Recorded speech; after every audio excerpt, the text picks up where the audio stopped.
We've come through the front door of visual artist Joan Finnegan, who exhibited at Milwaukee last year. Joan, tell us a little bit about yourself. My name is Joan Finnegan and I'm a painter, an artist who lives in Galway, in Ireland, on the borders of Connemara. I have a degree in fine art which I got at the Art College in Galway, and I love to paint. When did you show an interest in painting, or were you born an artist? Well, I wasn't born an artist, but I was born into an artistic family. My dad always painted when we were small, oil paints, and he would, when he was painting in the evenings after work, he would set my sister Dolores and I up at the table with a little piece of board each. He'd be painting his painting, he'd have us painting alongside him. So it was always there. Maybe didn't pursue it straight away, did art in school, but didn't pursue it after school, got married young, had our children young, and then pursued it when Aidan, our youngest son, went into college to do law. He went to law college. I went into art college in Galway and studied there and got my degree in fine art, and that's it. I was painting in classes over the years before that, but never as seriously as going to college and doing it that way. Was that a very big decision to make in those days? I suppose it was. My friends thought I was mad going back to college in my late 30s, early 40s, going back to college to do an art degree. They thought I was absolutely stone mad. Was this not the time that I should be enjoying the freedom of my children maybe being in college, and I've gotten them to that stage? But it was something I really wanted to do. It was a passion of mine, and it was one of the best things I've done. Did you find it difficult to find your feet in art, or did you know you wanted to go the route that we see around you now? Well, when you say difficult to find my feet, I just painted. I got my canvases, got my paints, and I just painted. And then you get on, you enter festivals around Ireland, you go for open calls, open submissions, and then you get accepted for one, and then you get accepted for another, and then it just evolves from there. You just paint and you just... The COVID-19 arrived on the 13th of March. What has that done to the artistic world in the 21 weeks since that happened? Well, it's ended it really, basically, because there are no galleries open, no museums open. All over, this isn't just Ireland, this is all over the world. It's been hard. I have to admit it's been hard. This time of year, March, we would have been painting towards going for open calls, exhibitions that would have been had around Ireland, festivals, Sligo Festival, Westival in Westport, Shorelines in Portumna, Ennistimon. These are all festivals that I would have had art hanging in as part of their visual art section of their festival. So it's been hard, and it's been hard not to visit galleries and museums and fill the well up with inspiration and stuff. So it just has been hard. Is there a market for art during COVID-19? I don't know if there's a market for art, but people are focused on the pandemic and more important things like staying safe and staying healthy than being in the market for art. But artists will continue to paint despite the pandemic, so there will be art available for buying when things get back to normal, when people can actually think about art again, or having art or acquiring art for their homes or their offices. Art is a very uplifting thing to have in your life.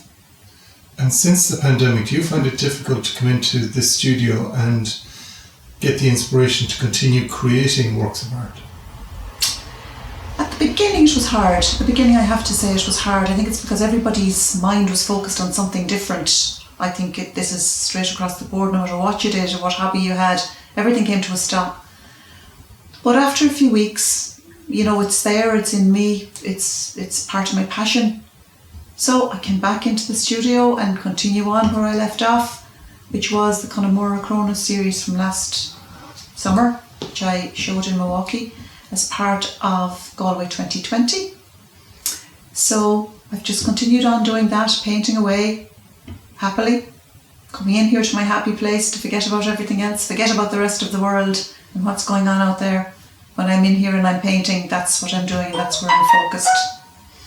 In relation to moving forward, can I ask you about future markets and the situation with going online with art? That's something that has just started happening. It is, because of the fact that galleries are closed, as I said, and festivals are not happening for artists to show the work that they have been doing. Some of the galleries in the last maybe 6 weeks or so have got the idea to go online, and work that we would have shown at those exhibitions, at those festivals, they're incorporating them into having an online presence, or if they had an online presence, to broaden it, to show the work of the artists that would have shown there. For instance, the Space Gallery, I was due to show there in May for an exhibition. They have now gone online, and they've gone online for all the artists that were to show. So I was to show, say, for 2 weeks in May. My work is online now as we do this, which is late summer, late July. So that is what they're doing. Hamley and Enniskillen, the exact same, and others.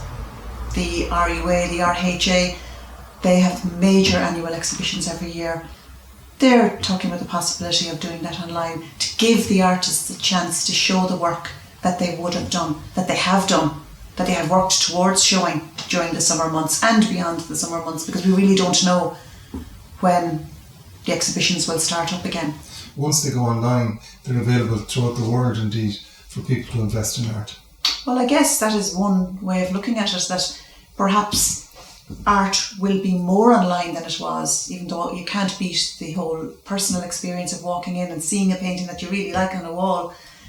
But yes, you're right, it has opened it up that way, that the art that I would have shown, say, in Portumna, whatever, is now online, which will be seen by more people, albeit that they can't see it in person. What would you say to young people, because you have admitted that you come to art late in life, what would you say to young people who would like to get onto that whole art ladder, but just don't know where to start? Just paint. As I said, as you said, I might have come to it late in life, but have I? It was always there. I painted when I was young. It was just that I didn't do my art degree until I was in my late 30s, early 40s. But I still always painted, I drew, I scribbled or whatever. So I think if something like that is in you and it's something you want to pursue, you certainly don't let age step in your way of furthering an artistic career. Go for it, because you can't stop it. I can't stop painting. I can't stop what's in here, pandemic or no pandemic. It's just what to do. You just get on with it and keep going. So the pandemic has not dampened your enthusiasm or your spirits. You keep working at it, but the chance to sell or to sell art, that's become more difficult because of the pandemic. Oh, absolutely. The pandemic has changed everything. Well, everything across the world, not just art. Galway 2020 was to happen this year. They got as far as March and that was it. And that has been just so devastating for Galway, because there was so much preparation put into it. We were happily delighted to be at the Milwaukee Irish Fest last year to launch Galway 2020 in the United States, and then it came to an abrupt end in March. So that has been just so sad for Galway, because everybody was buoyed up, everybody was ready for all these wonderful, wonderful acts and projects and theatre and festival that was set up for the whole year. So that has been tough. Now, they've turned it around and it will still happen to some degree towards the end of the year from October on, but mainly sticking to local artists, local theatre, local festivals. So we will be able to get involved in all that, it's lovely to look forward to that, lovely to look forward to things opening up again like that, because this pandemic certainly has closed not just artists, not just visual artists, but musicians, concerts, reading festivals, literature festivals that we would have had in Galway. All of those festivals have been cancelled, which has been terrible. But as an artist and as a musician, any artist, you will keep going because that's what you do. That's what I do. This is what I do for a living. I have to paint because that's what I do. Are you making a decent living from being an artist? I'm an emerging artist, so I wouldn't say I'm making a decent living from being an artist. It's lovely when somebody buys your work, and I am lucky enough to sell some of my work and to sell my work and that people can see my work online and buy it, and I have my website set up, which is great. But I won't be rich from painting. I'll be very happy and I'll be rich in many other ways, but I won't be rich to retire. While you sit there talking to us, there's two paintings. Can I ask you to take us through the composition on your right-hand side there? My right-hand side. This is a recent commission I've done.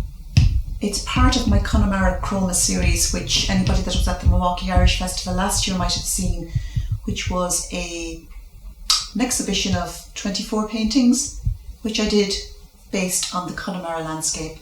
So I haven't completely given up on that idea because I don't feel I'm finished with it, if you know what I mean. I still have more to do. So this is a painting of a photographs that I have taken in the Ina Valley in Connemara, which I'm sure loads of you will know. The beautiful place out there called Ina Lodge, which we absolutely love to go to. It's probably one of our favourite places in Connemara. And this is a painting of the view taken from the front door of Ina Lodge, with the shapes of the mountains and maybe not the colours that you'd see if you were standing there, but they're the colours that are in my mind, because I'm a colourist, which means that I love to put colours against other colours, see how they collide, see how they interact with each other. One makes one pop, another one will make one stand out more, and that is the way I love to paint. So this is the Ina Valley, taken from Loch Ina Lodge, with the little road that the fishermen walk down when they leave Ina Lodge to go to fish on the lake. When do you know that a painting is finished? I think rather than saying that I know when a painting is finished, I know when a painting isn't finished. I know when I'm not done with it. I know when it's not done with me. I think it might seem a funny thing to say, but I think the painting knows when it's finished. And I think the painting will tell you when it's finished. It's like, stop, don't do any more, I'm done. So when you get to that stage and you're not sure, you leave it there, walk away, turn it against the wall, come back to it in 24 hours, have a look again, 48 hours, and then it kind of looks at you and it's like, yes, it's done. Can I ask you about beginning a painting? Do you use canvas or board?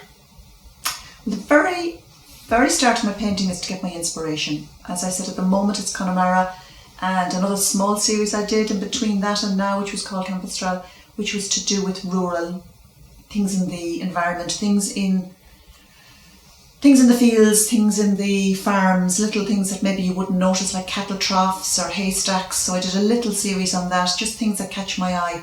So I start usually with walking around, things I see, taking loads of photographs, and then something will come. Something will just come to me, something will stick out, and I will start on something. And generally when I start on something, it turns into a series, because if I'm on a roll at all, I'm off. So then I have my canvases. I buy my canvases, they're Italian canvases. I get them in a lovely shop in Dublin called Evans. And I buy my paints from Golden, which is a US brand, which is my favourite brand of acrylic paint, which is the medium that I work in at the moment. So I get my photographs, I get my inspiration, I come in here and I just pick up a canvas and I start. And I see where it takes me. And then start painting, and then I'm on a roll, and then when that one's done I usually start another one before I finish the first one, because it's good to not get too hung up about one painting, so start another one. When I have the other one started, I always like to have another one that I at least have the idea of, little idea, little germ of another idea, and that's the way it evolves until I end up with a series of paintings. The painting to your left then there, can you just take us through that then? Well, these two paintings are actually on their way to Ina. So that is why this one is very similar to this one, as in it's taken in the exact same spot. So that's Ina Lodge that I was talking about. So this painting is taken from the lake looking into Ina, so that you can see Ina Lodge. So we're taking these two paintings out to Ina with us when we go out in August, two friends of ours that are visiting out there. So these two I did together for that reason. I was working on one at the same time as I was working on the other, mixing and matching between the two, and they're, yeah, this one mightn't be fully finished. He hasn't said that to me yet. This guy, he has said, leave me alone, I'm finished. So I'm going to leave him alone, but I might get back to this guy. And how long do you think that will take? It won't take long. I know I'm nearly there. It might just be one little thing that's bugging me about it that probably nobody else would see, but I do. So maybe one more session in here this week, and that will be it. And I look forward to coming in here. Would you class your art as being unique? It's mine, I suppose. It's my art, so it's authentic for me. Is it unique? I suppose colours aren't unique to me. Anybody can paint the way I paint. I'm sure there's plenty of people that paint like this. It is, if I come in here to paint, this is what comes out. Sometimes I might say, oh, the next one now I'm going to dampen down the colours, I'm going to do a nice soft one. And when it's finished, I turn and I look at it and I think, hang on, I was going to make that soft, and it's vibrant like all the rest. So it's what's in here. This is just what comes out. It's not meant to be unique or anything. It's my art. It's me. I love bright colours. I wear bright colours. Sometimes my art reflects me and I reflect my art. Can't help it. Your website address? My website address is www.joanfinnegan.ie. There's another Joan Finnegan who lives in the States, but I'm joanfinnegan.ie, which is our Irish address.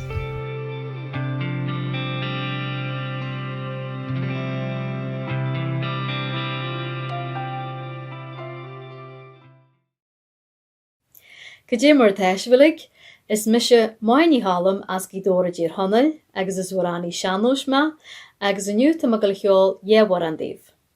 My name is Máire Ní Choilm from Gweedore in the Donegal Gaeltart, and I'm a Sean-Nos singer, and today I'm going to sing you two songs in Gaelic. The first one is a love song called Nansaí Bhán Nic Giobarlaí, and the second one is a merry wee song called tSeanbhean, the poor old woman.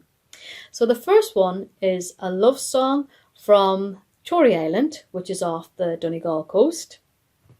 And it's about a woman named Nansaí Bhán Nic Giobarlaí. Why Michelle, she's not right. I want but the brudgery. Ke Harley and I'm setting try. Nansaí Bhán Nic Giobarlaí.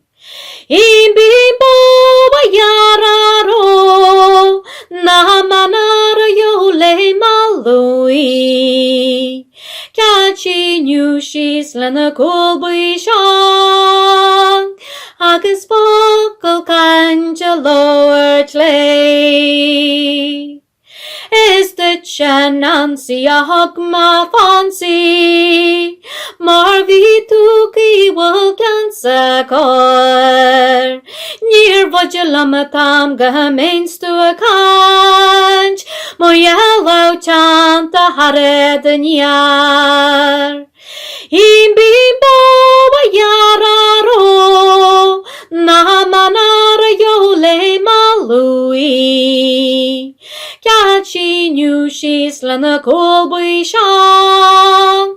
Agus vocal canja lower clay. Taken we are nog free. Snarjas a jalrule shagrin. Abrala buen marinallers now. Can the yalla was but a mare. Imbimbo yararo na manara yole malui. Catchy knew she's lena colby shang. Agus vocal canja lower clay. Da mentionary maravi menye. Hanya han menchinya gamen. Aliken maroon lenyar fin rain. Agus vochi goni agamen. Imbimbo yararo. Na manara yole malui. na cúlbaí seán, agus bócail cainte loirt lei. Nis, tá sulas an gcóintú solta sin, agus I hiad canile tá mála cheol na cinnbud gasta, agus a tainime tar an nuaranseo ná an tSeanbhean Bhocht. And at this point, I'd just like to say that I learned both of these songs from Lillis O'Leary, and I'm very, very grateful to him for being so generous with his songs. So this next one is called The Poor Old Woman, and tSeanbhean Bhocht.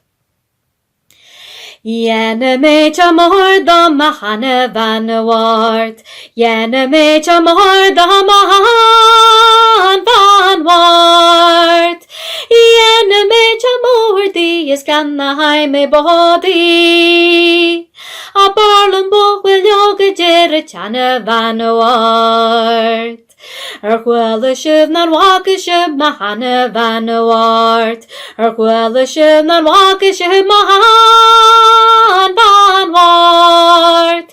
Hanik me jere wara gwisi kanta saka jara gate. Is bo willas the calaban jala gasakash. Kaje the richi gabi nyarta hana van wart. Kaje the richi gabi nyarta han van wart. Kaje the richi gabi nyart. Skan fiakalit the chabogat.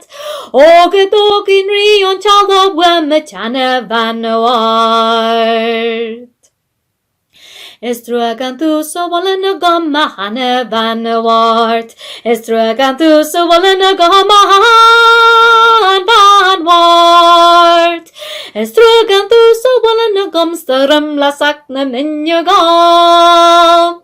Snarja sa 13 muller igen chana van wart. Estruagan tu so wad gom mahane van wart. Estruagan tu so wad gom mahan van wart. Estruagan tu so wad gom. Stayachashan arja gom. Snarjas na majire wayen chana van wart. Estruagan tu sa hjarte gom mahane van wart. Estruagan tu sa hjarte gom mahan van wart. Estruagan tu sa hjarte gom skria da halagom.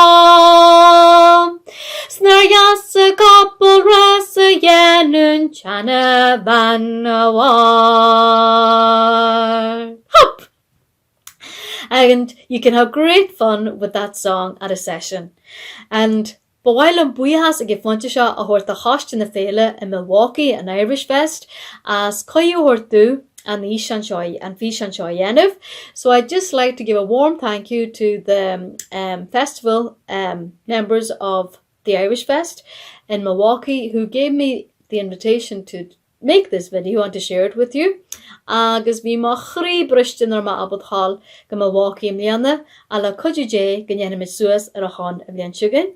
So I'd love to see you all next year and we'll make up for this year's absence of the festival. So, slán agus banart. Hey, my name is Ed Polochek. Greetings to all of you from beautiful Duluth, Minnesota. I got Lake Superior in the background. It's the Galway of Minnesota, I'm told. I've been coming to Irish Fest for 29 years. Actually, this would have been my 29th year coming, and I hope to plan to come many, many years into the future. I think it's been an incredible experience. I really owe my skills on fiddle and on banjo to my experiences at Irish Fest, going to the summer school beforehand, and inspired by so many other musicians that we've been able to be in contact with over the years. All the best to you. Hi, I'm Sue Spencer, and I've been going to the Irish Fest for years. I started in 1992, and I've been bringing my children there every year. They go to the Irish Fest. I go with my sisters and my nieces and my cousins, and we have so much fun. The Irish Fest has something for everyone. All the different stages, all different types of music, and the harp music and choirs and the rock and roll, just huge Irish Fest. So you got to go there when you can.